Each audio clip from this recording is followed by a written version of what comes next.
अस्सलाम वालेकुम स्टूडेंट। अभी जो हम टॉपिक करने जा रहे हैं वो है graphical explanation of Boyle's law. Student, हम लोगों ने इसकी कुछ एक्सप्लेनेशन बॉयल्स लॉ की पढ़ी थी कि बॉयल्स लॉ क्या है और वो उसके फैक्टर्स को स्टडी किया था और उसकी एक्सपेरिमेंटल वेरिफिकेशन। सबसे पहली बात, ये बॉयल्स लॉ जो है इसमें हमने रिलेशन पढ़ा कि जो volume of given mass of a gas is inversely proportional to applied pressure। कब जब हम दो पैरामीटर को कांस्टेंट कर देते हैं, कौन सा? टेम्परेचर और number of the moles of the gas are kept constant. तो देन जो हमारे पास रिलेशन बनता है, volume of a given mass of a gas is inversely proportional to applied pressure, इसको हम बॉयल्स लॉ कहते हैं। फर्स्ट ग्राफ हम पढ़ेंगे।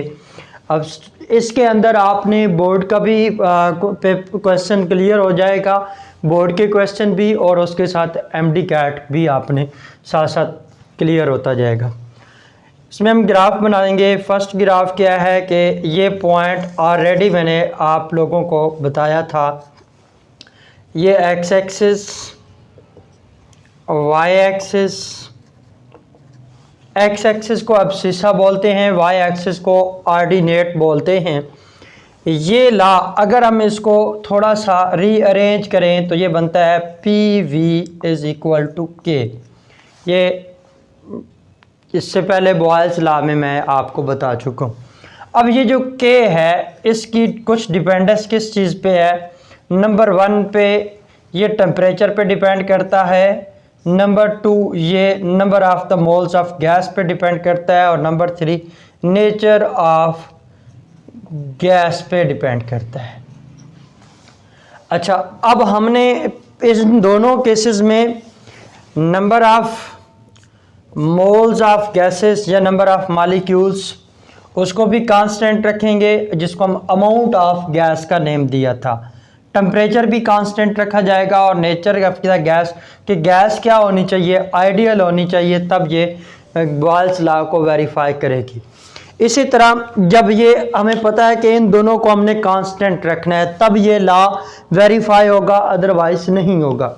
इस पॉइंट को समझने के लिए ये देखें, ये हमने इसकी छोटी सी एक्सप्लेनेशन देखी थी कि यहाँ से यहाँ तक गैस फिल्ड है, तो इट्स मीन दैट ये स्पेस ऑक्यूपाई की है गैस ने, तो ये गैस का वॉल्यूम है। जब इसके ऊपर प्रेशर अप्लाई करेंगे तो जैसे जैसे प्रेशर बढ़ता जा रहा है वॉल्यूम कम होता जा रहा है। इस वक्त हमारा रिलेशन जो बन रहा है वो इनवर्स है। एक ऐसा पॉइंट आएगा कि जितना मर्जी हम प्रेशर जो है वो बढ़ा लें, वो वॉल्यूम कम नहीं हो जाएगा, वो जो है वो कांस्टेंट रहेगा।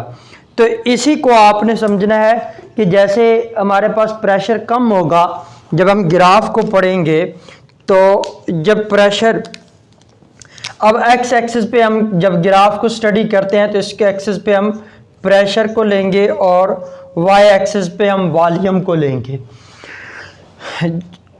तो ये हमारे पास एक कर्व बनेगी।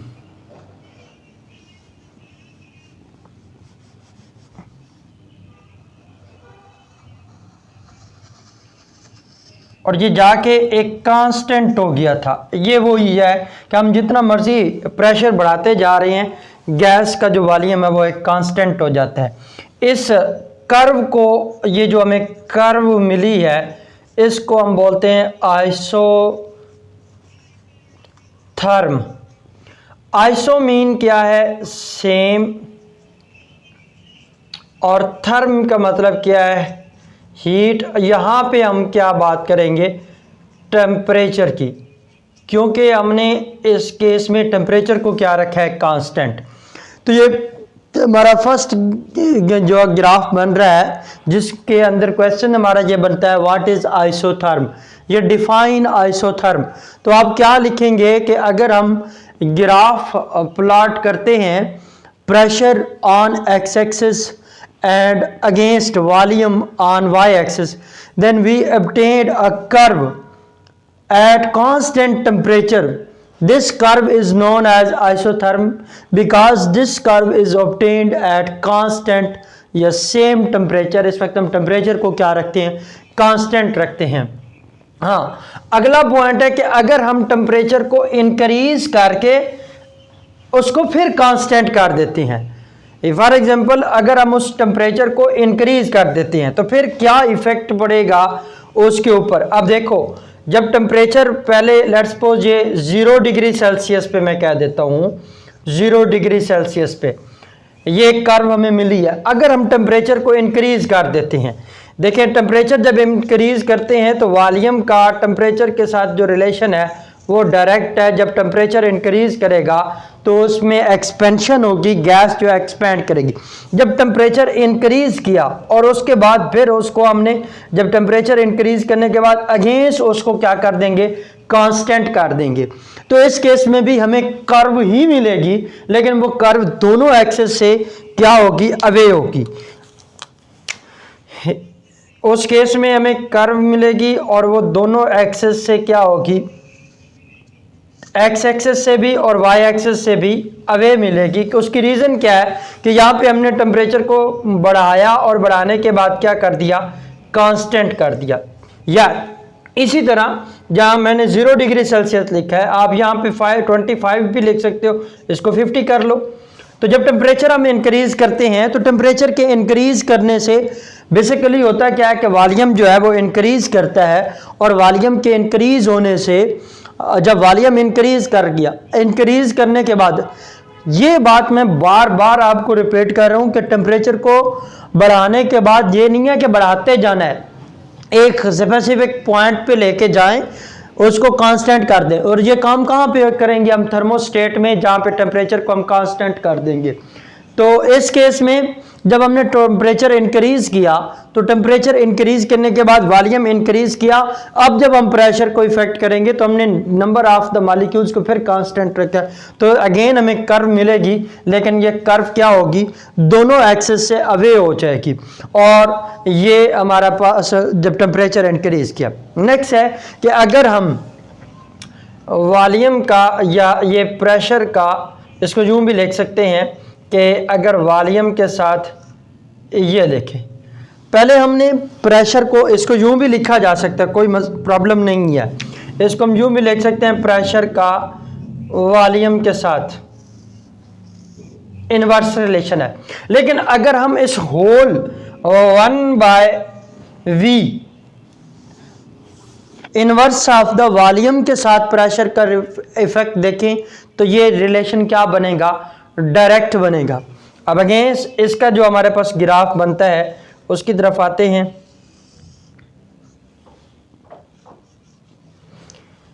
ये एक्स एक्सिस, वाई एक्सिस, यहाँ पे हम 1/v और ये हमने प्रेशर को रखा। अच्छा, इसको समझने के लिए हमने एक पॉइंट मैं लिख रहा हूं, उसको पहले आपने समझना है। लेट्स सपोज किस तरह, देखें ये मेरे पास है 20, फिर मैंने लिखा 20 और 20, या मैंने लिखा 20/20, ये 20/10, ये 20/5, 20/4, 20/2। अब देखें यहां पे हमारा आंसर आ रहा है 10, यहाँ पे आ रहा है 5, यहाँ पे आ रहा है 4, यहाँ पे आ रहा है 2 और यहाँ पे आ रहा है 1। अब एक पॉइंट यहाँ से हमें मिलेगा, ये तो हमें पता चल गया कि जब 1/v और प्रेशर का जो हमारे पास रिलेशन आ रहा है इनवर्स ऑफ द वॉल्यूम के साथ, यानी इस होल टर्म को जब हम लेंगे तो उस वक्त हमारे पास जो ग्राफ बनेगा वो प्रेशर के साथ डायरेक्ट रिलेशन बनता है, और ये ओरिजिन से शुरू होगा और ये हमें जो टेम्परेचर मिलेगा ये T1 पे, और हमें एक स्ट्रेट लाइन मिलेगी। और डायरेक्ट रिलेशन जब भी हमें मिलता है तो वो एक स्ट्रेट लाइन जो है वो कर्व या एक ग्राफ मिलेगा। अच्छा, अब पॉइंट ये आता है कि ये हमने T1 टेम्परेचर पे लिया। अब इसको पॉइंट को समझने के लिए आप देखें, प्रेशर और वॉल्यूम जब हमारे पास, मैंने ऊपर पूरे में 20 फैक्टर लिए, नीचे डिविजिबल फैक्टर मैंने 1 by 1 इंक्रीज करता गया हूं। जब डिविजिबल फैक्टर बढ़ता जाएगा तो उस वक्त, अब इस पॉइंट को समझना है कि ग्राफ के साथ इसका क्या रिलेशन बन रहा है। इस पॉइंट को समझने के लिए पॉइंट हम देखेंगे कि जहां पे ये शुरू में देखें, जब ये ऊपर प्रेशर को हम इंक्रीज कर रहे हैं और यहां पे प्रेशर क्या है, कम है। जब प्रेशर कम है तो इट्स मीन दैट उस वक्त वॉल्यूम क्या है, ज्यादा है। और वॉल्यूम ज्यादा जब ये डिविजिबल फैक्टर में है तो आपका आंसर क्या आएगा, डेफिनेट कम है। मैंने अगेन वही बात की है कि जब प्रेशर कम है तो आपका वॉल्यूम क्या है, ज्यादा है। और जब वॉल्यूम डिविजिबल फैक्टर डिनोमिनेटर ज्यादा होता है तो उस वक्त आंसर आपका क्या होता है, कम होता है। तो 1/v यहां पे क्या होगा, कम होगा, क्लोज टू 0 होगा।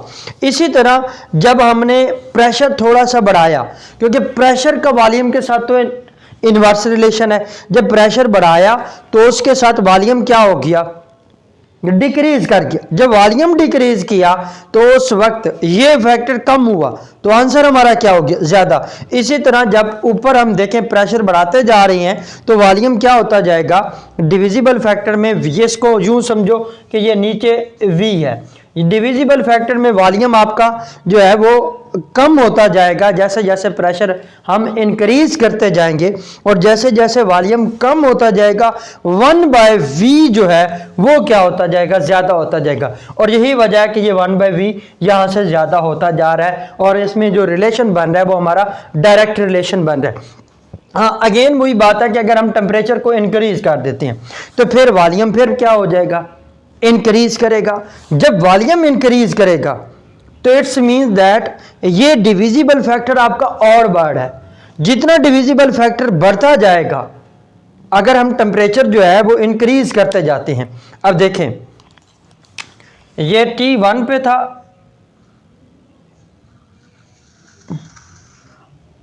ये T2 है। अब ये जैसे जैसे टेम्परेचर हमने बढ़ाया ये वॉल्यूम जो है वो बढ़ गया। जैसे वॉल्यूम इंक्रीज किया तो 1/v जो है वो क्या हो जाएगा, डिक्रीज कर जाएगा। डिक्रीज करने का मतलब क्या है कि जो नहीं आगे पहले वो रिजल्ट यहां पे दे रहा था, अब वो रिजल्ट उससे पहले आएगा। मैं लेट्स सपोज कहता हूं ये 0 है, ये 1 है, ये 2 है, ये 3 है, ये 4 है, ये 5 है। लेट्स सपोज पहले रिजल्ट जब हमारे पास वॉल्यूम कम था, टेम्परेचर कम था, तो वो 1/5 पे आ रहा था। अब अमाउंट ऑफ गैस को भी हमने कांस्टेंट रखा। जब टेम्परेचर इंक्रीज किया तो ये नीचे वाला डिविजिबल फैक्टर क्या है, ये वॉल्यूम हमारा क्या हो गया, टेम्परेचर के बढ़ने के साथ, क्योंकि डायरेक्ट रिलेशन है, टेम्परेचर के बढ़ने के साथ वॉल्यूम क्या होगा, इंक्रीज होगा। जब वॉल्यूम इंक्रीज करेगा तो हमारा 1/y जो है y वो क्या होगा, डिक्रीज होगा। यानी जाओ रिजल्ट हमें पहले लेट्स सपोज 5 पे मिल रहा था, अब वो क्या कहां पे मिलेगा, ये 4 पे मिलेगा। तो इस केस में जब हमारे पास टेम्परेचर इंक्रीज करता है तो जो हमें लाइन मिलती है वो प्रेशर एक्सिस के क्लोज मिलेगी, प्रेशर एक्सिस के क्लोज मिलेगी, यानी वाई एक्सिस के करीब हो जाएगा। तो ये हमारे पास सेकंड जो है वो ग्राफ था हमारा। अब ये सेकंड भी कह लें। अब हमारे पास लास्ट जो है ये बड़ा इंपॉर्टेंट है, ये क्या है कि PV is equal to K। अब ये मैंने आपको बता दिया कि ये कांस्टेंट है और ये गैस, अगर गैस आइडियल होगी, अब देखें इस केस में हम ग्राफ किसके बीच में बनाएंगे, प्रेशर के, और यहां पे मैंने PV is equal to K। Let's suppose ये 0 है और ये आगे हम बढ़ाते जा रहे हैं, ये 0 है, ये 0.5 है और ये 1 है, 1.5 है और ये 2 है। अच्छा, अब इस केस में हमने ये y एक्सिस और ये हमारे पास क्या आ गया, x एक्सिस। इस केस में पहली बात ये आपने पॉइंट नोट कर लें कि ये जो हमारा ग्राफ है ये आइडियलिटी या आइडियल बिहेवियर को एक्सप्लेन करता है, आइडियलिटी एक्सप्लेनेशन देता है। किसी भी गैस की आइडियलिटी बिहेवियर को एक्सप्लेन करता है कि वो कोई भी गैस कितनी आइडियल है या नहीं है। ये फर्दर हम रियल गैसेस या आइडियल गैसेस या नॉन आइडियल गैसेस के केस में इसको स्टडी करेंगे। अब देखें, जब हमारे पास प्रेशर को हम बढ़ाते हैं या ये पी वी जो है इसको हम क्या के इक्वल कांस्टेंट लेते हैं, तो हमें पता है कि प्रेशर अगर हम बढ़ाएंगे तो अगर हमारे पास टेम्परेचर कांस्टेंट है और नंबर ऑफ मोल्स जो हमने लिए हैं ये भी कांस्टेंट हैं, तो इस केस में जितना प्रेशर बढ़ाएगा उतना ही वॉल्यूम क्या हो जाता है, डिक्रीज हो जाता है। नेट रिजल्ट हमारा क्या रहता है, कांस्टेंट। तो इस केस में अगर तो गैस आइडियल होगी तो ये हमारे पास एक स्ट्रेट लाइन जो है वो लाइन मिलेगी जो कि क्या होगी, parallel to pressure axis. Rail की पटड़ी आप लोगों ने देखी है, उसमें कभी भी दोनों पटड़ियाँ आपस में कंबाइन नहीं होती हैं और वे एक दूसरे के साथ चल रही होती हैं। ये क्या होता है, पैरेलल होता है, जो कभी भी एक दूसरे को कट ना करे। तो यहाँ पे जो हमें कर्व मिलेगी, जो एक लाइन मिलेगी, वो बेसिकली क्या होगी, स्ट्रेट लाइन होगी which is parallel to pressure axis, जो प्रेशर एक्सिस के साथ पैरेलल होगी। और ये किसको एक्सप्लेन करती है, ideal behaviour of the gases को एक्सप्लेन करती है। इससे अगला पॉइंट, अगर हम प्रेशर को जो है वॉल्यूम को इंक्रीज कर देते हैं, वॉल्यूम को इंक्रीज करने का मतलब ये है कि अगर हम टेम्परेचर को इंक्रीज कर देते हैं तो टेम्परेचर के साथ वॉल्यूम का जो रिलेशन है वो डायरेक्ट है। और टेम्परेचर को ये बार बार आपको रिपीट कर रहा हूं कि टेम्परेचर को इंक्रीज करने के बाद फिर उसको क्या कर देना होता है, कांस्टेंट। ये नहीं है कि उसको बढ़ाते जाना है, यानी ये भी कांस्टेंट है और हमने टेम्परेचर इंक्रीज किया और फिर जो भी टेम्परेचर हमने रखा वो उसको भी क्या कर दिया, कांस्टेंट। उस ये नहीं है कि उसको बढ़ाते जा रहे हैं, टेम्परेचर हमेशा हमारा कांस्टेंट रहेगा। जब टेम्परेचर हमने इंक्रीज किया तो वो कांस्टेंट भी रहेगा। जब कांस्टेंट हो गया, अब देखें वॉल्यूम इंक्रीज करेगा, इस केस में जो हमारे पास ये कर्व मिलेगी वो क्या होगी, थोड़ी सी आगे चली जाएगी, क्योंकि हमारे पास जो वॉल्यूम है वो चेंज हो जाएगा, ये ऊपर चली जाएगी। और इस केस में हमारे पास जो भी गैस आइडियल होगी वो इस लाइन को ओबे करेगी। आइडियलिटी बिहेवियर का मतलब यही है कि वो इस लाइन को ओबे करेगी। अगर कोई लाइन इस लाइन को ओबे कर रही है तो वो आइडियल है, अगर नहीं कर रही तो वो नॉन आइडियल है। इस केस में भी हमारे पास जो ग्राफ बनेगा वो आपका पैरेलल टू प्रेशर एक्सिस होगा, लेकिन अवे हो जाएगा जब हम वॉल्यूम को चेंज करेंगे। तो ये हमारा किसको एक्सप्लेन कर रहा है, ideal behaviour of the gases को। ये हमारे ग्राफ हैं, graphical explanation of the Boyle's law. पहला क्वेश्चन क्या आता है, व्हाट इज आइसोथर्म। ये जो पहला ग्राफ है इसका क्या क्वेश्चन आता है, what is isotherm, explain what happen to the curve when temperature increase. तो टेम्परेचर जब हम इंक्रीज करेंगे तो कर्व क्या हो जाएगी, अवे फ्रॉम बोथ एक्सिस, दोनों एक्सिस से क्या हो जाएगी, अवे हो जाएगी। लेकिन उस प्रेशर को इंक्रीज करने के बाद हमने फिर उसको क्या करना है, कांस्टेंट रखना है। दूसरा क्या है कि आप एक्सप्लेन करें प्रेशर का इनवर्स ऑफ द वॉल्यूम के साथ क्या रिलेशन है और उसके ग्राफ को एक्सप्लेन करें। और टेम्परेचर को जब हम इंक्रीज करते हैं तो क्या इफेक्ट पड़ता है, वो टेम्परेचर को जब हम इंक्रीज करते हैं तो जो हमें स्ट्रेट लाइन मिल रही थी वो स्ट्रेट लाइन बेसिकली किसके, प्रेशर एक्सिस के करीब हो जाती है। तो वहाँ पे आपने वाई एक्सिस पे नहीं लिखना, प्रेशर एक्सिस के जो है वो उसके करीब हो जाएगी। और लास्ट पे हमारा ये आइडियलिटी बिहेवियर को जो ग्राफ एक्सप्लेन करते हैं भी हमारा ideal behaviour of the gases को एक्सप्लेन करते हैं। इसमें हम के का प्रेशर के साथ ग्राफ को स्टडी करते हैं। That's all about the graphical explanation of the Boyle's law, Verma Alaina इल्लल बलागुल Mubeen.